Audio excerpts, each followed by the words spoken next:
There's one guy in America that is evidently not very comfortable right now, evidently not comfortable with Ron Paul. Can you imagine somebody not comfortable with Ron Paul? Well, who would that be, Robert? Well, believe it or not, this is not had anything to do with the crowd in South Carolina that booed Jesus and the Golden Rule. This is not them. But there's somebody who is known as almost like the architect of neoconservatism.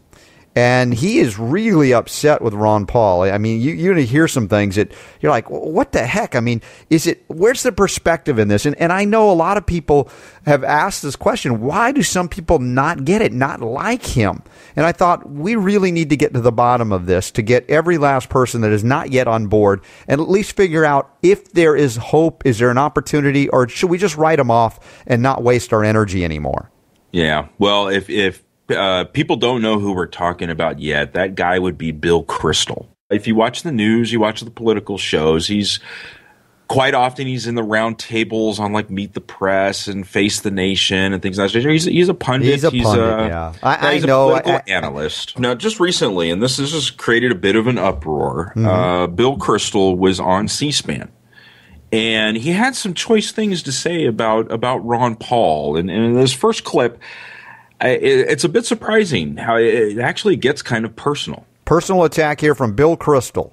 I'm not going to apologize at all. For a lot of people, when they criticize Ron Paul, have to preface their criticism by saying, he's a good guy and it brings a lot to the debate. I actually don't buy that. I don't think he's a particularly good guy. I think he'd be better for the Republican Party. And I'll say this, I've thought about this some. I think it would be better for the Republican Party if he left the Republican Party. Ouch.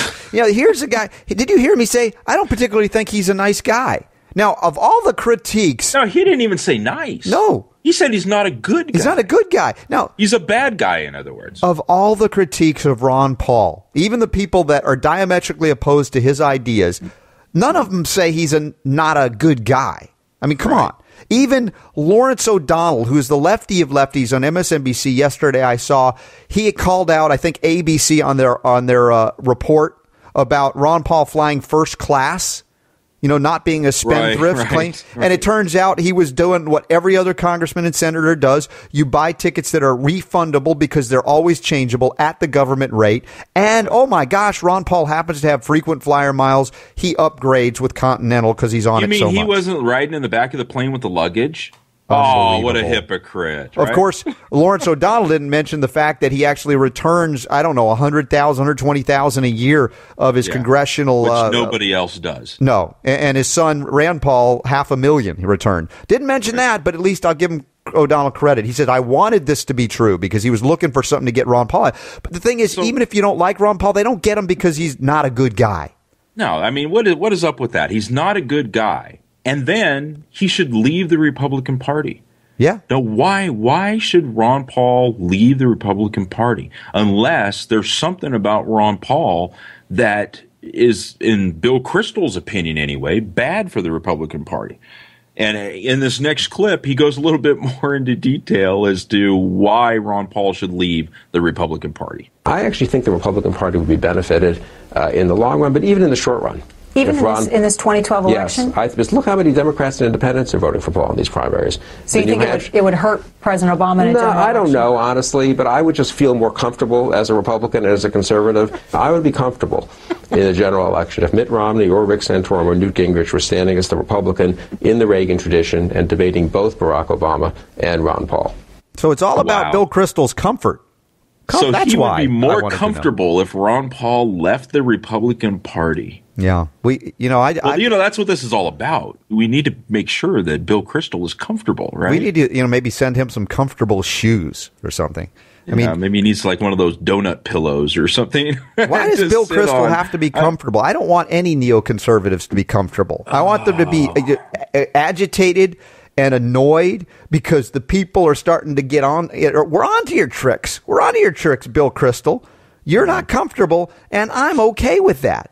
After hearing this, Robert, you got to ask yourself, why is Bill Kristol so adamant about Ron Paul leaving the Republican Party? Why does Bill Kristol not like Ron Paul? Don, I'm thinking in terms of what are the things that they dislike the most? If you look at the Republican Party, they can't really criticize him on his domestic policy of spending because he wants to cut it, even though none of the other neoconservatives want to cut it. There's a bunch of Republicans, even currently running candidates, that agree with Ron Paul on that. Exactly. So could it be, what could it be, that he's a physician and he delivered 4,000 babies and he's not particularly a fan of abortion? Could that be the reason? Not likely. No. You know, I mean, really, if we're going to be serious about this, there's really only one other thing that they could have a problem with him on, and that's the one that most of these neocon Republicans always bring up when they want to criticize Ron Paul, and that's on foreign policy. You think it's he doesn't have a big enough bloodlust? I'll tell you what, I did a little homework on this. Okay. And it turns out that if you don't know who Bill Kristol is, you kind of look at the guy and you go, oh, he's just one of those Fox News guys, and they're always going to say something bad about Ron Paul. But in reality, there's a few details here that really make it clear as to why he doesn't like Ron Paul. And it's more than, as you said, just being a pundit that has to be a naysayer in a sense. From what we understand here, he's like this architect for this, what is this, diagram for a 21st century? What do they call that thing? This is called the Project for the New American Century. There it is. What I've heard about this New American Century, it's all about American hegemony, dollar hegemony, the control of the entire planet. What are we going to do? How are we going to do that? How do we control the whole world, Don? What is their idea? What is their plan? This was a nonprofit. Of course, that was started in 1997 and actually was gone by 2006. And it was an American think tank. Now, I love that word. You know, if you want to make your organization appear to be something very intellectual and important, you call it a think tank. Unfortunately, this think tank probably had more in common with a septic tank than anything else. I was thinking the crap that this organization spewed out. And I have a sense, if we go back to Eisenhower's farewell address, and he talked about warning us about the dangers of the military-industrial complex, we might find that danger in that Bill Kristol think tank, would we not?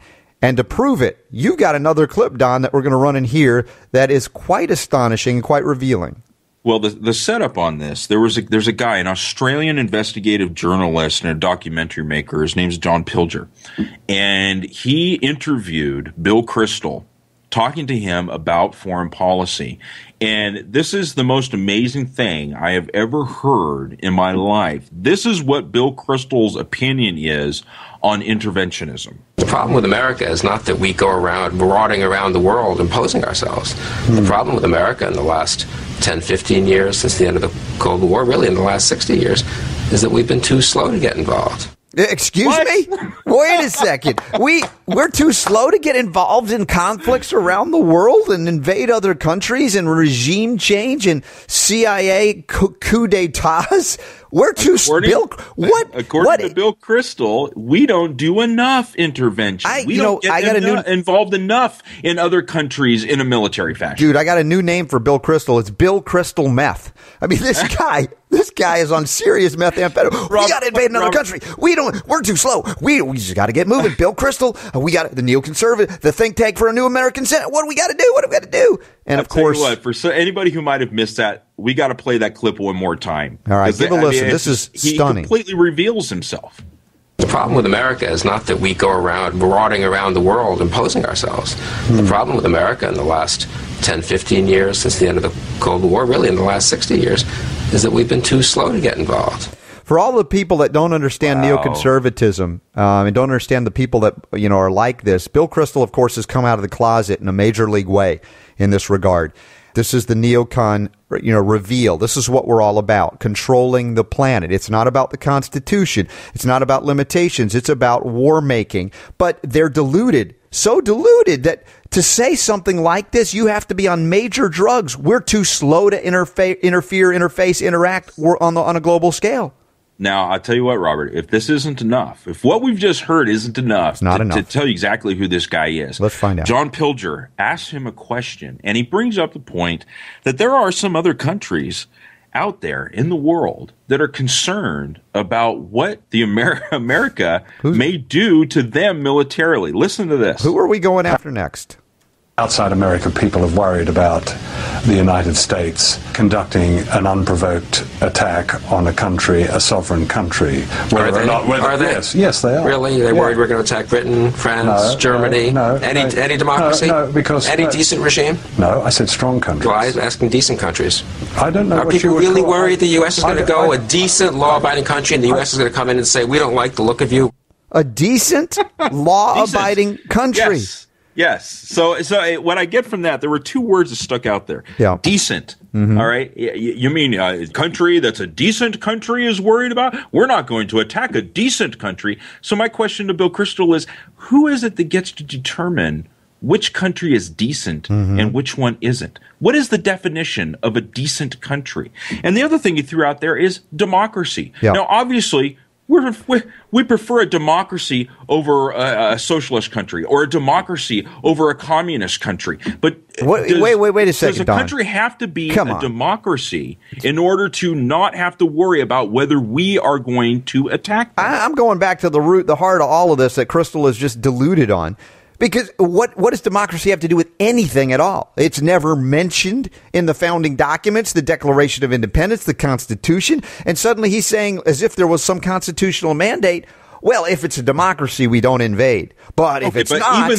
Even then, if he used republic instead of democracy, still, the point here is that Bill Kristol feels that the U.S. government has the ability, has the right, and has the power to look around the world at each of the countries, put a little sticky note on the country that says decent or not decent. Or not decent. And that is a scary thing. But where's George hand. W. Bush when we need him? The axis of decency. Where's the axis of decency and indecency? Oh, that's an indecent nation. We got to go after that. Hey, look, how many have we gone after?